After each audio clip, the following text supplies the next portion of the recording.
It's 8 p.m. here in our studio clock in Accra, and it's news hour on Spectrum Television. Making news tonight, September 7, 2022.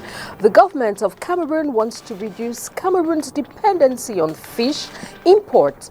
The actors of the sector were in consultation today in Yaoundé during the second session of the Interministerial Committee in charge of supporting investors in the aquaculture sector.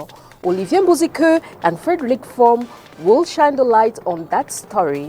Plus, the bad state of roads in Dobo leading to abattoir in the Douala 4 municipality is a call for concern. The neglected potholes have now become parts of water, causing untold suffering to the population of this area. This story is in full and much more will be yours in a short while. Good evening, ladies and gentlemen. Thanks for joining in on the 8 p.m. Bilingual Primetime Newscast on Spectrum Television. We'll kickstart right away in the French language with Makeda Lydie Newton. Bonsoir, Makeda. Bonsoir Christelle Assec, mesdames, messieurs, bonsoir et bienvenue dans ce journal bilingue. Face aux dérives observées ces derniers temps dans le travail des agents de l'État, le gouvernement veut rectifier le tir. Comme stratégie, celui-ci opte pour la sensibilisation sur l'éthique et la déontologie administrative comme guide d'un fonctionnaire en début de carrière. C'est ce qui justifie notamment l'organisation ce jour à Yaoundé d'un atelier d'imprégnation des lauréats de l'École nationale d'administration et de magistrature ENAM, promotion 2019. Les travaux sont organisés par le ministère de la fonction publique et de la réforme administrative. Plus de détails dans ce reportage que signent Olivier Mbuzike et Thierry Hon. Sensibiliser les lauréats de la promotion 2019-2021 de l'ENAM sur les valeurs sacro-saintes de la République en tant qu'agent public. Tel est l'objectif de ce séminaire ouvert à Yaoundé par le ministre de la fonction publique et de la réforme administrative. Ils seront bientôt affectés au sein de leur administration respective, mais avant, ils doivent s'imprégner de leurs obligations professionnelles pour ne pas faillir à leur mission. Nous savons bien qu'un fonctionnaire en début de carrière a beaucoup de rêves. Et pour cela, il doit comprendre la canalisation des principes d'éthique et de déontologie à travers le statut général de la fonction publique qui donne certaines obligations et certains droits. Nous pensons que nous imprégner par ce séminaire et cet atelier avec nos aînés qui exercent déjà ces fonctions depuis plusieurs années vont nous permettre de mieux nous outiller et s'adapter pour qu'en début de carrière, nous ne puissions pas commettre des erreurs ou des fautes qui peuvent être lourdes et être sanctionnées. Cette sensibilisation intervient dans un contexte marqué par une recrudescence des pratiques peu orthodoxes dénoncées dans plusieurs administrations publiques par les usagers.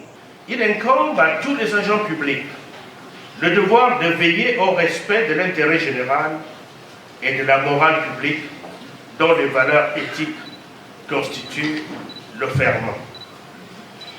La participation active de tous, notamment de la jeune génération que vous constituez, contribuera inéluctablement à redorer l'image de notre administration quelque peu écornée ces derniers temps. Le respect de l'éthique, de la déontologie, des valeurs de patriotisme sont entre autres recommandations qui leur est prodiguées par le ministère en charge de la gestion du personnel de l'État. For the graduating students of the ENAM, these administrative values will help them in the discharge of their duties. Let's get more from them in the following excerpt. The seminar organized by the Ministry of Public Service and Administrative Reforms is actually to help students of ENAM, students that just graduated the 2019 promotion of dialogue and tolerance, to actually equip them, with certain values that are administrative and also patriotic. And, all of these values such as integrity, being neutral and reserved in the discharge of their duties, actually values that are going to help them build a better career.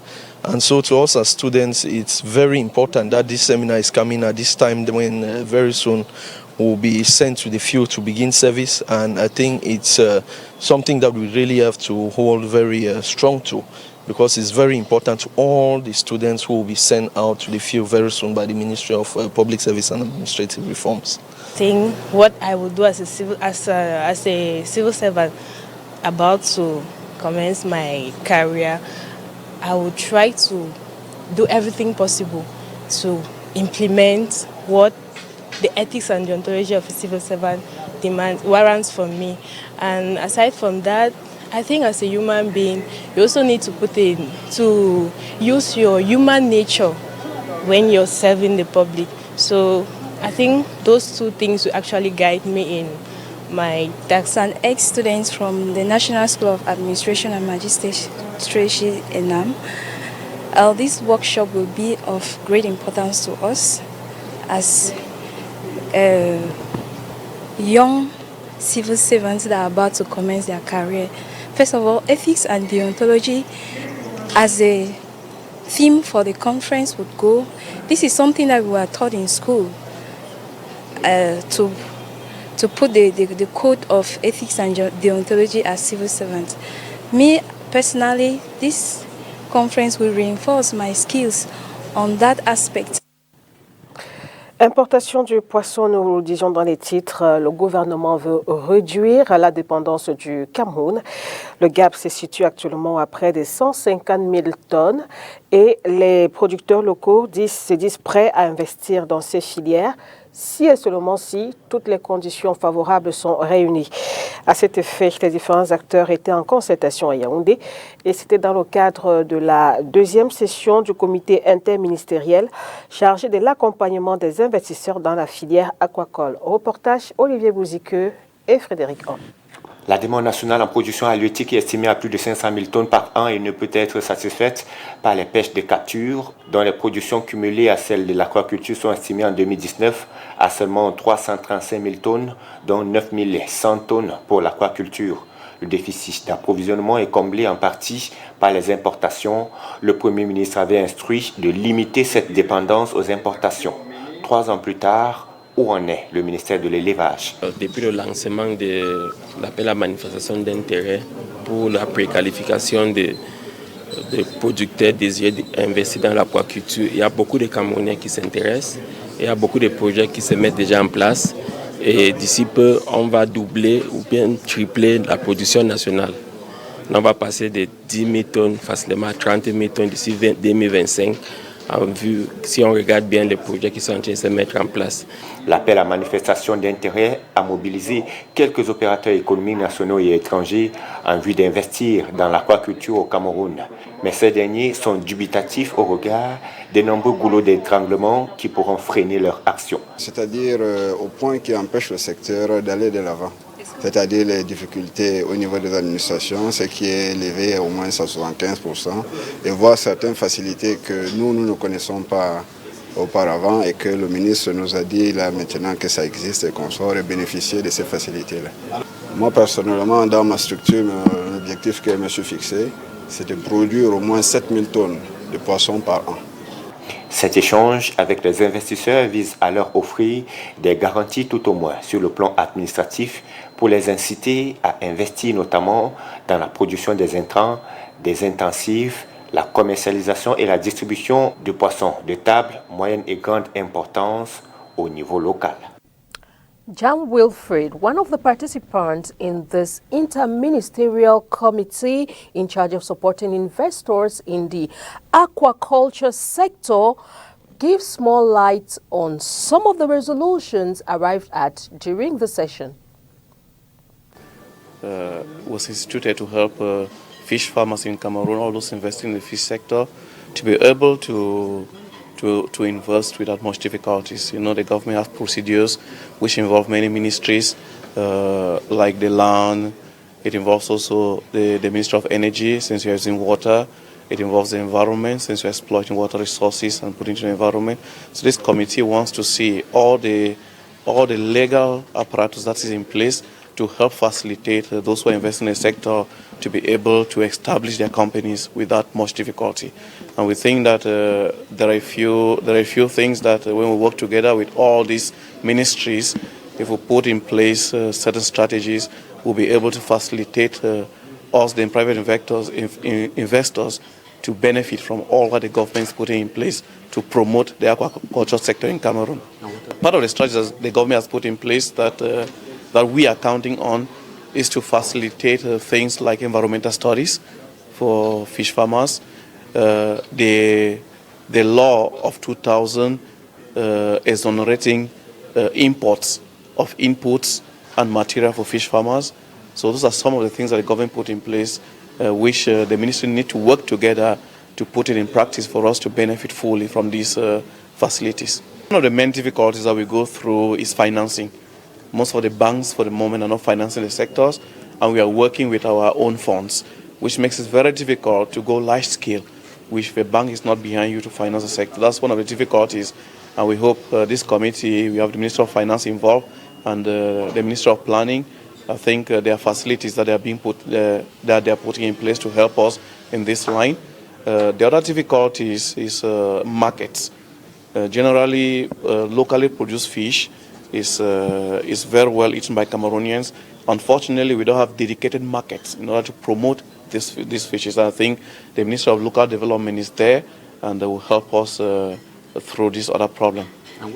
From aquaculture, we now talk security, as fear still looms in the northwest and southwest regions of Cameroon, as some unidentified persons are said to have died from their bullet wounds along the Douala-Kumba highway following a targeted attack by separatist fighters just a few days after the school year opened.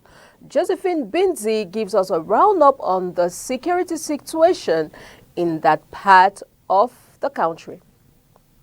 Barely 72 hours into the new academic year, the security situation in the northwest and southwest regions continues to dance on a swinging pendulum following a stray bullet that hit Che Roda, a primary school teacher in Ekona who is in coma. On the 6th of September 2022, sporadic gunshots could be heard around Commercial Avenue, Mbambalang, and Mile 2 in the northwest region, raising fears ahead of the school year. On the same day, 6th September, in the southwest region, few kilometers to Kumba, armed gunmen targeted with gunshots a transport bus transporting passengers, leaving about 3 persons confirmed dead. The attack has been a supposed retaliation by separatist fighters on an imposed lockdown against school resumption. Almost 5 years down the line, security continues to be a major concern in the Anglophone regions, in spite of all measures put in place to bring both government and separatist fighters on a common ground of understanding. On reparle de la rentrée scolaire 2022-2023 dans ce journal. Comme tous les élèves du Triangle national, ils ont également repris le chemin de l'école le 5 septembre dernier. Eux, ce sont les élèves du Centre d'alphabétisation fonctionnelle pour déficients auditifs, une école pour enfants sourds basée au quartier Bilongué, ici dans l'arrondissement de Douala 3e. Cas pratique d'une matinée dans cette école avec vous, Léla Renganzeux et Nono Futué. La main sur la gorge, cet enseignant essaye de faire ressortir des sons de la bouche de cette petite fille. Maman, maman, maman. L'exercice est répété avec cet autre enfant sans trop de succès. Maman, papa. Encore. Papa. Papa. Il confond papa. Maman. Maman. Il faut faire le tour de la classe pour trouver quelqu'un répondant à peu près à l'exercice. Maman. Maman. Maman. Maman. Nous sommes au centre d'alphabétisation fonctionnelle pour déficients auditifs à Bilongué dans le 3e arrondissement de Douala. Une école pour sourds implantée ici depuis une dizaine d'années. Nous avons commencé l'école avec 4 enfants. Parce que dans la zone, il n'y avait pas les enfants qui allaient à l'école. C'est pourquoi, avec mes collaborateurs, j'ai eu l'initiative de pouvoir mettre en œuvre l'école pour pouvoir aider les enfants sourds. Parce que pour moi, l'éducation est un droit pour tous. Tous les enfants doivent aller à l'école comme tout le monde. Et aussi, ça permet aussi d'éviter la discrimination. Permettre à un enfant sourd de pouvoir écrire, lire comme tout le monde. Ça lui permet d'intégrer le monde des personnes valides. De 4 apprenants, l'école compte aujourd'hui une cinquantaine d'enfants, dont celui de Flora Makanté, qui affirme avoir galéré avant de trouver une école lui permettant enfin de communiquer avec son fils. J'ai un enfant sourd-muet. Il a 6 ans. Au départ, je ne savais pas qu'il était sourd-muet parce que quand il est né, il a eu des problèmes cardiaques. Donc, moi j'ai cru que c'était lié à son cœur. Mais du moment où on l'a opéré, bon, j'ai constaté qu'il n'entendait pas. Bon, j'ai décidé de l'inscrire à l'école des sourds-muets, puisqu'il a passé d'abord 2 ans à l'école normale, l'école catholique. Et il n'y a pas de changement. En quelques jours seulement, les progrès sont visibles. Oui, il y a un changement, puisque quand il arrive à la maison, il fait bonjour, ce qu'il ne faisait déjà pas avant. Vous voyez. Bon, je vois qu'il y a le petit langage de sourds-muets là qui viennent au fur et à mesure. Des progrès qui se font notamment grâce aux cours de communication dispensés également aux parents. Si moi je m'intègre parce que je viens aussi apprendre le langage pour mieux communiquer à la maison avec lui. Nous avons le cours de langue et signes pour les parents les samedis. Mais nous n'avons pas encore commencé le programme de formation en langue et signes pour les parents. C'est un objectif, c'est pour permettre aux parents de pouvoir communiquer avec l'enfant. Aider les enfants à faire leurs devoirs à domicile. Si les cours vont de la CIL au CM2, il peut arriver que la formation s'étende au-delà. C'est là où nous essayons de former les enfants qui ont eu le CEP. Les deux, voilà, ils ont eu le CEP l'année passée. Mais les parents n'ont pas pu les envoyer au lycée. Mais ils ont leur demandé, vu que c'est difficile pour les sourds. Ils ont voulu que moi, je puisse leur former. Ils sont en train de faire la formation en sérigraphie et en informatique. Des difficultés, il y en a. On voit beaucoup les enfants. Certains sont là, même un carré n'ont pas.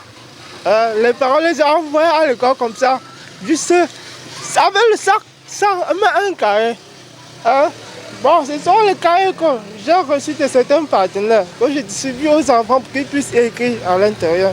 Voilà qu'il y a beaucoup de parents qui ne comprennent pas encore l'importance de l'éducation des sourds. Ceci couplé au cadre dans lequel sont dispensés les cours. En effet, le centre d'alphabétisation fonctionnelle pour déficients auditifs, c'est une salle divisée en plusieurs compartiments. Chaque compartiment représentant une salle de classe dans un bâtiment que loue le promoteur depuis 10 ans. Merci à Léla Renganzu et Nandono Foutué pour ce reportage très édifiant. Le manuel scolaire est présent à près de 95% dans les librairies de la ville de Douala. Ces librairies respectent les prix homologués par le gouvernement, d'après le constat fait par nos reporters qui sont descendus sur le terrain ce jour prendre le pouls dans quelques librairies de la cité économique. Oriane Donkeng et Nandono Foutué. Ils ont le vent en poupe en cette période. Les librairies sont bondées de monde en ce début de rentrée scolaire. Les grincements de dents ne se font pas trop ressentir. La quasi-totalité du manuel est présent dans les rayons. Les livres sont disponibles à 95%. Nous allons ici remercier les pouvoirs publics qui nous ont sensiblement accompagnés dans cette démarche. Cette année, vraiment, chaque parent qui visite nos librairies pourrait être satisfait à 90%, pour ne pas dire 100%. Aujourd'hui, on peut avoir tous les manuels. Bon, il y a eu quelques difficultés dues au retard, mais cela à ce jour est résolu, qui est comme le livre de PCT 4e et 3e, mais nos fournisseurs ont déjà pris des dispositions à ce que nous puissions les avoir. Les revendeurs trouvent également leur compte dans ces enseignes. Et je suis ici pour me ravitailler en fourniture scolaire, mais par rapport à l'année passée, si j'essaie un peu d'analyser, je trouvais que le prix est abordable et selon moi, tous les documents que j'avais besoin cette année sont disponibles.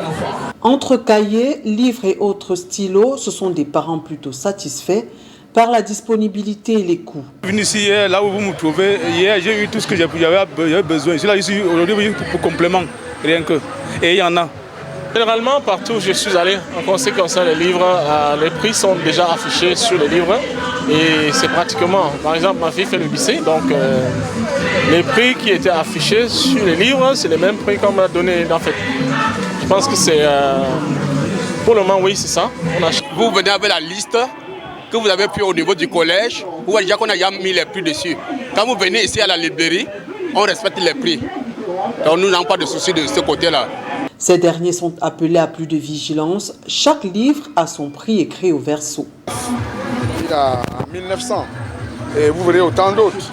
Vous voyez par exemple les majors en sciences. Le prix derrière également à 1900.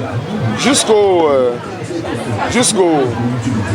Une nation bénie, qui est comme le livre de littérature du coup moins 2. Le prix est bien ici derrière également à 1000 francs.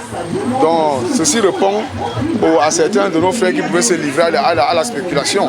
Donc un parent aujourd'hui sortant de chez lui avec la liste peut à savoir combien il peut débourser pour les fournitures de ses enfants.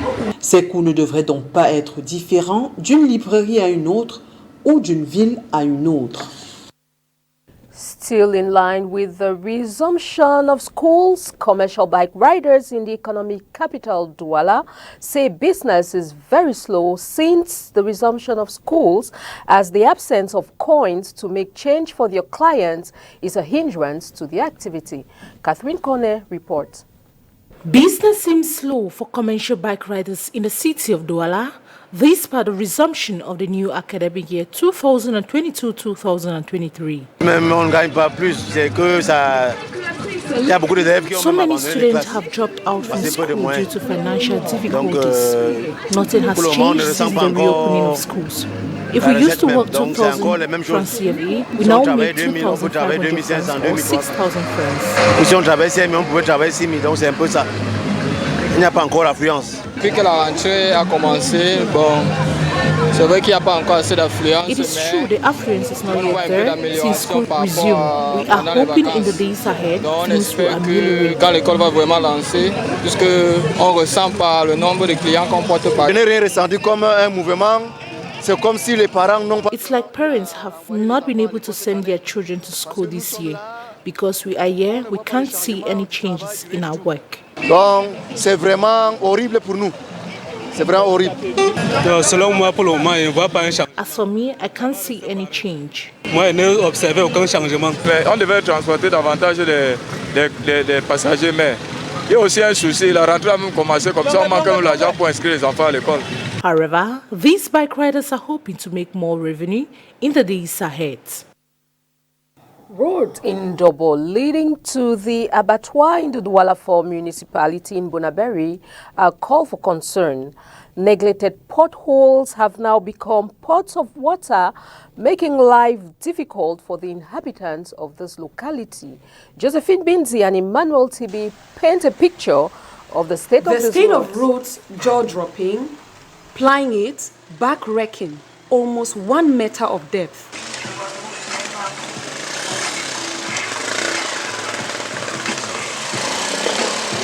This is Ndobo, leading to Abattoir Bonaberi in the Douala 4 municipality. Most times, bike riders must halt for repairs before continuing their day-to-day activities.